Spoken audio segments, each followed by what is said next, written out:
Little story, just so you get an idea of the kind of guy that you've got up here speaking to you today. I did spend, actually it was not 20 years, I spent 9 years at, believe me, it seemed like 20 years, at KPMG. It was a pretty good experience. My first year at KPMG, we audited a lot, this is in Philadelphia, so we used to audit a lot of banks.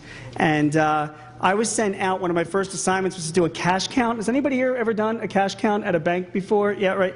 So, you know, the idea is that you go into the bank and you got to count the cash that's there. So they told me to be at like this branch of Mellon Bank at like 8 in the morning or 8:30 in the morning, and I got there and I walked in and I said, from the auditors, KPMG, I'm here to do a cash count. And I had all the employees move to, this is all part of the instruction and the training, to the side of the room. And I started walking around the branch. There was another guy that was with me. And we started counting cash. And then you put the little red stickers on each pile as you're counting the cash. And I'm making notations. And we're going around and going around. And I don't know, about a half an hour or so into it, the bank manager showed up. And he walks into the branch. And he sees his entire staff over against a wall here. And then he sees like two, basically kids out of college walking around, like, handling all this cash and cash. And he's like, who the hell are you guys? And we said, oh, we're from KPMG, and we're doing a cash count for Mellon Bank here. And he's like, well, that's nice, except this isn't Mellon. This is a branch of Citibank. Mellon Bank is across the street. So we went to the wrong bank. That was, and so I'm only telling you that because just whatever I talk about in the next hour, just take with a grain of salt. This is who it's coming from, all right? Try not to take it that seriously. I do a lot of writing, and I run my own company outside of Philadelphia. I left KPMG and started this company back in '94.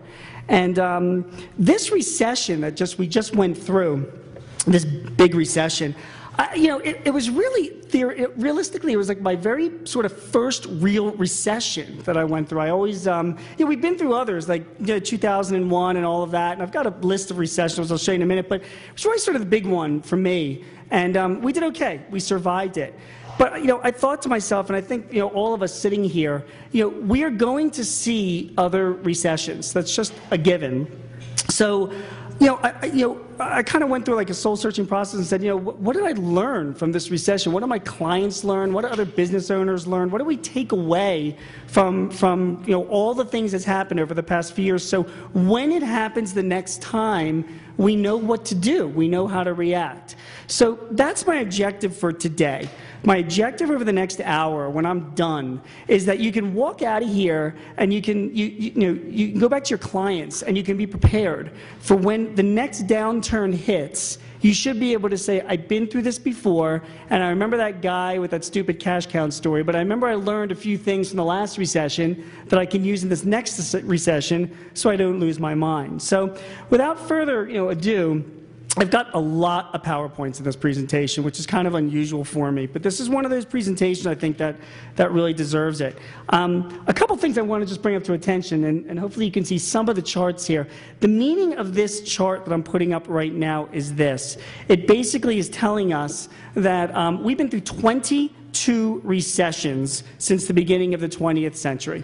So the idea is that the last one that we went through will not be the last one. We're bound to have more. And just to put things into perspective, so we also know, the Big Depression, you know how you read in the media about the recession, was like the Depression?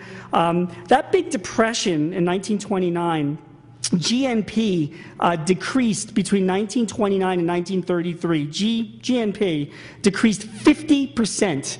It decreased from like 155, it was only 155 billion at the time, down to 55 billion. 50% GNP decreased. In this last recession, between 2007 and 2010, this recession, GNP increased. It actually went from 14 trillion in 2007 to 14.5. So, really, I'm sorry, I said trillion, I meant billion. This recession was different. I mean, it wasn't such a thing that the world came crashing down, although you watch CNN and Fox every night and you kind of think the world is crashing down. It was nothing like the last depression that we had, and I just kind of wanted to keep that into context. So, coming out of it, I wanted to ask myself some questions. So the first question that I asked myself is, who actually survived this recession? Who is still there? My company's still here, all 10 of us. I remember driving around. I live outside of Philadelphia, and there was like in my neighborhood, a few years ago, there was like 8 nail salons, and I bite my nails. Like, I don't know who is going to these nail salons. They seem to be everywhere and really easy to open up. And sure enough, halfway through the recession, there was like 3 or 4 of them left, So I guess that kind of answered my question. And I don't know if you guys also saw, like, you would drive around strip malls, and you'd see like antique stores, you'd see like some kind of, and you'd be like, how are they like making a living? How are they paying the rent? How are they doing? A lot of those questions were asked in the recession as well, along with some other things. So, for starters, okay, this is a graph of small businesses during this past recession. You can tell from 2006 all the way down to 2010, the top line is showing you where sales are going, and the bottom line you're seeing is where profit margin is going. The most important, the middle line is the sales that's going all the way down below zero. In between those years, we can expect when a recession comes along that we're going to lose sales. That's just a given, that sales are going to go down.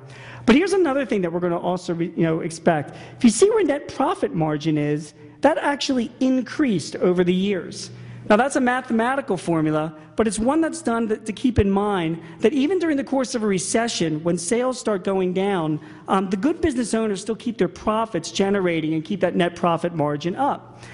Bankruptcy filings during this last recession, as you can tell, have gone up. Now, this graph goes through 2009.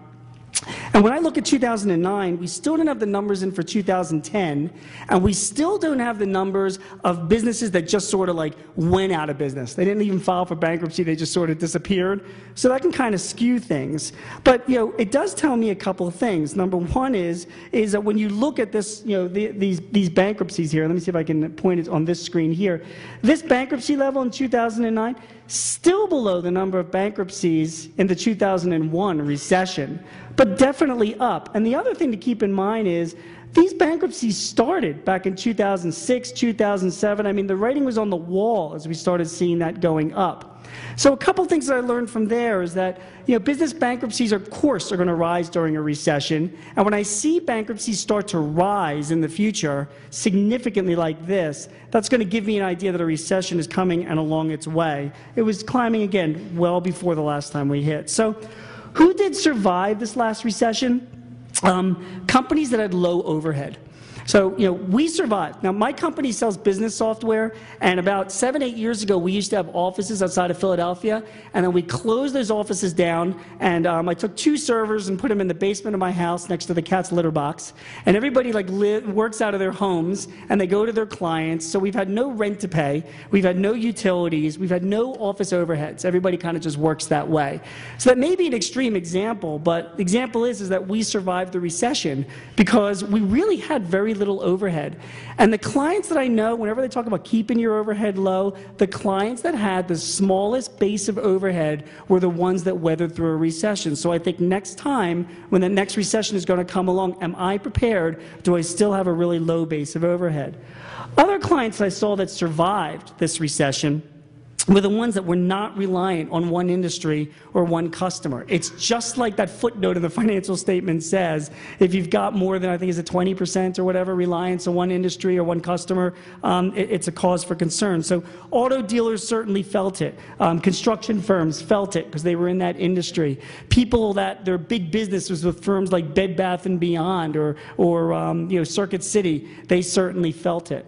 So I do think to myself, and again, this is a sort of a personal odyssey, I have to make sure over the next 5, 10, 20 years that I'm not doing too much business in one industry, that I'm not doing too much business with just one customer, because when that recession comes along and if that industry fails or that customer goes under, I am really up you-know-what creek. So just bear in mind. The other ones that I found who survived, the companies, and I think there's a misspelling here, that were technically competent. The businesses that I knew that knew what they were doing survived the recession.